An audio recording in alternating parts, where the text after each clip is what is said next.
pemerintah menetapkan 1 Syawal 1447 Hijriah jatuh pada Sabtu 21 Maret 2026 besok.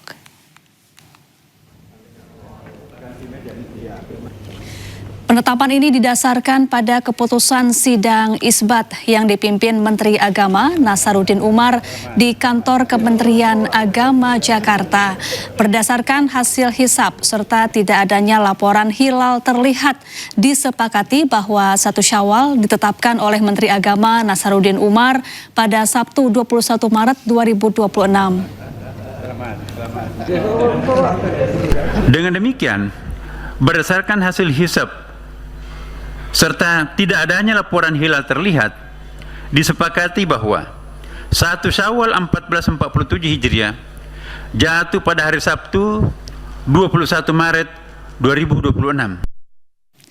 Pemirsa, pagi tadi Jemaah Muhammadiyah menggelar sholat Idul Fitri 1447 Hijriah di Jakarta. Salah satu lokasi pelaksanaan sholat Id digelar di halaman Gedung Pusat Dakwah Muhammadiyah di Menteng, Jakarta Pusat.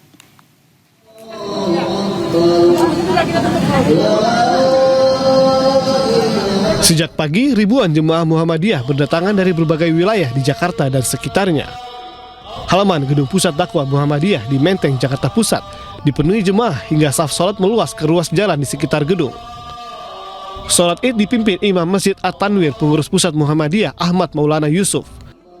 Sementara khotbah Idul Fitri disampaikan Dewan Pakar Majelis Tarjih dan Tajid PWM Jakarta Iza Rohman.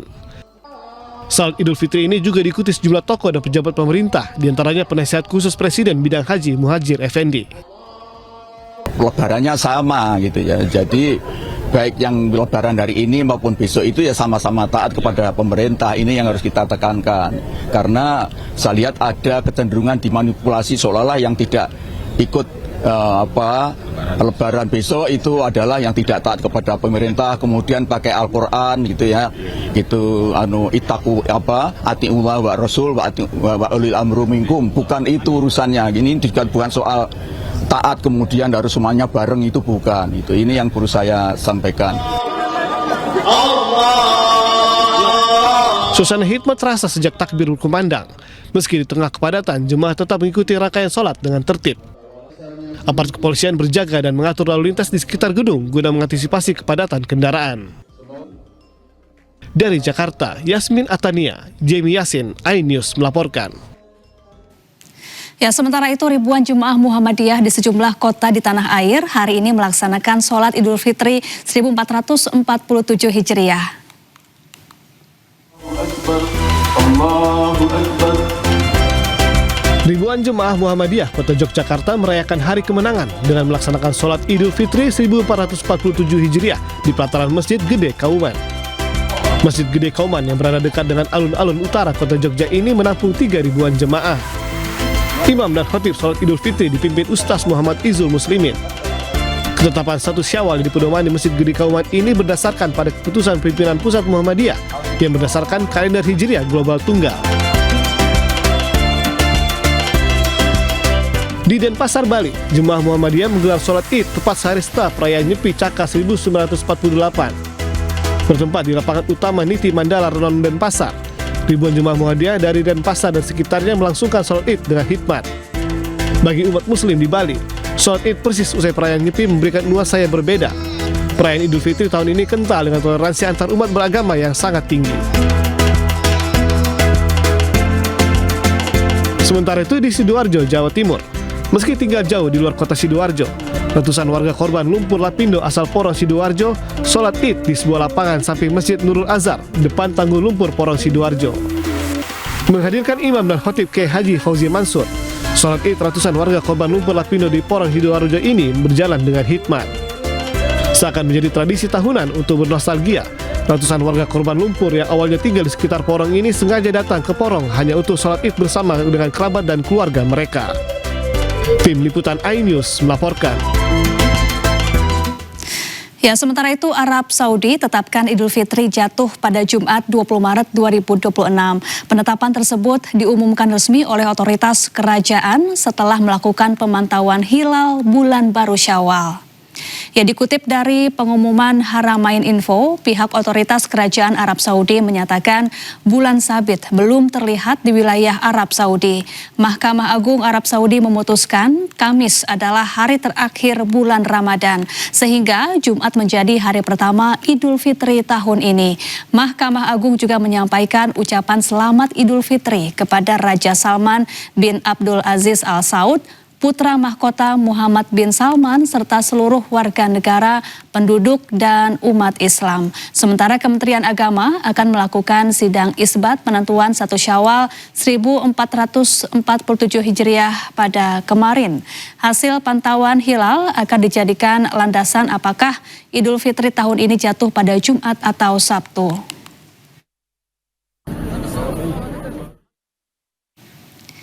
Kita beralih ke informasi lain, pemirsa. Seorang pemudik sepeda motor di Pelabuhan Ciwandan, Kota Cilegon, Banten, pingsan dan langsung dievakuasi ke posko kesehatan. Diduga pemudik tersebut kelelahan hingga jatuh pingsan.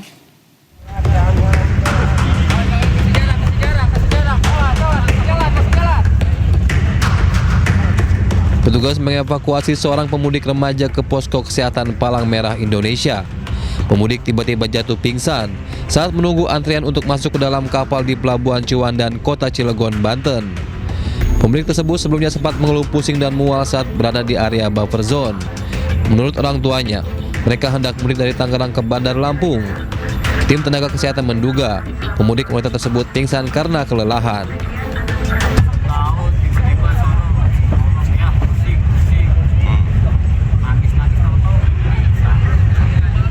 Gimana? Punya riwayat penyakit atau gimana enggak? Ada. Capean ya. Petugas mengimbau agar para pemudik tidak memaksakan perjalanan saat merasa lelah, apalagi berangkat dengan kondisi tubuh kurang sehat. Dari Cilegon, Banten, Iskandar Nasution, iNews melaporkan. Pemirsa, petugas Polsek Tambora, Jakarta Barat menggelar patroli ke permukiman warga. Patroli dilakukan untuk mengantisipasi aksi kriminalitas atau musibah kebakaran di rumah warga yang ditinggal mudik.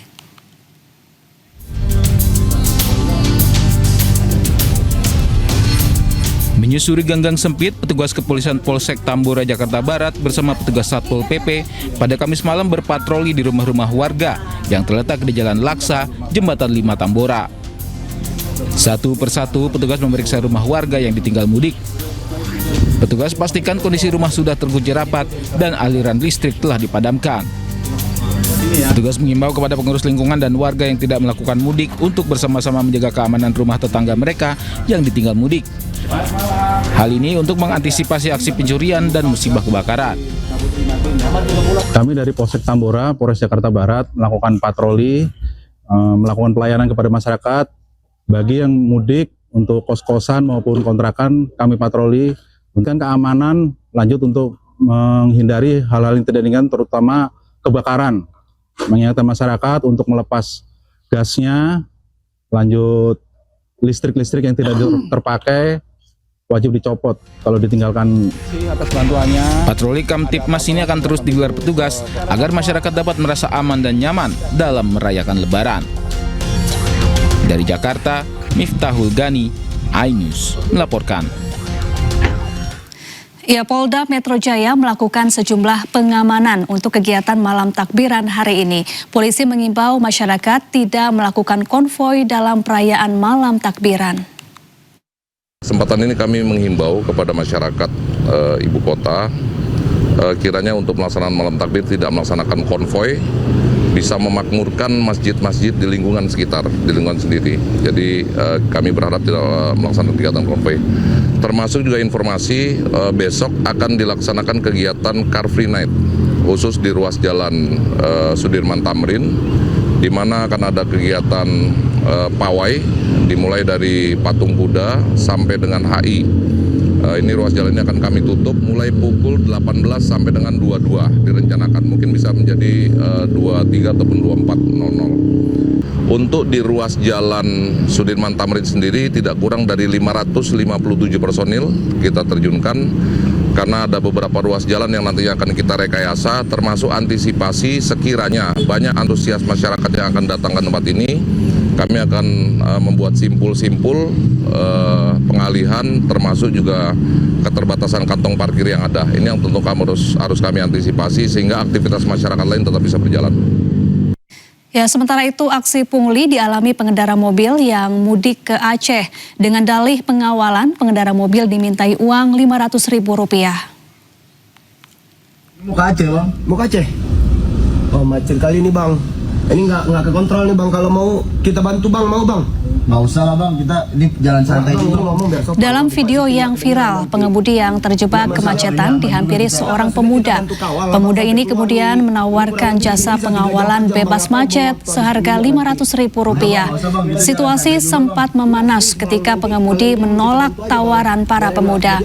Bahkan pengemudi diancam spion mobilnya akan dirusak jika tawaran para pemuda tersebut ditolak. Di situ, Bang. Maksudnya kita bantu kawal. Ini nanti Abang biarin lah. Wah, kalau ada berapa? Saya nggak ada juga, Bang. Saya kan cuma supir ini. Ini ada orang. Berapa orang ini, Bang? Kita berlima.